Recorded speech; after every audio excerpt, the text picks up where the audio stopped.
प्रिय साधक, साधना कोई पलायन नहीं है, साधना जीवन से गहरा मिलन है। जब मन थक जाता है, जब प्रश्न शब्दों से भारी हो जाते हैं, तब भीतर एक मौन पुकार उठती है, यही साधना का प्रारंभ है।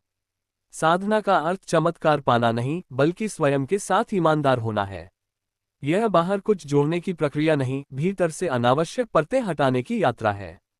जब तुम आंखें बंद करते हो, तो संसार समाप्त नहीं होता, बस तुम्हारा ध्यान दिशा बदल लेता है। वही ध्यान जो अब तक बाहर भटक रहा था, अब अपने स्रोत की ओर लौटता है। साधना में कोई जल्दबाजी नहीं होती।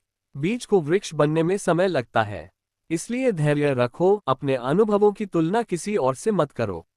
जो तुम्हारे भीतर घट रहा है, वही तुम्हारा सत्य है।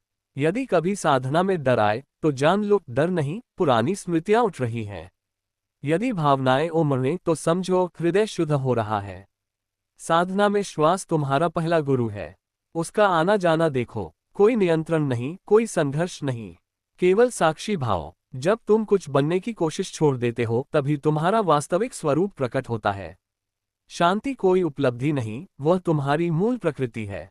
याद रखो, साधना से तुम संसार से दूर नहीं जाते, साधना से तुम संसार को अधिक करुणा, स्पष्टता और प्रेम से देखने लगते हो। चलते रहो, धीरे, सचेत, समर्पित। तुम पहले से ही मार्ग पर हो।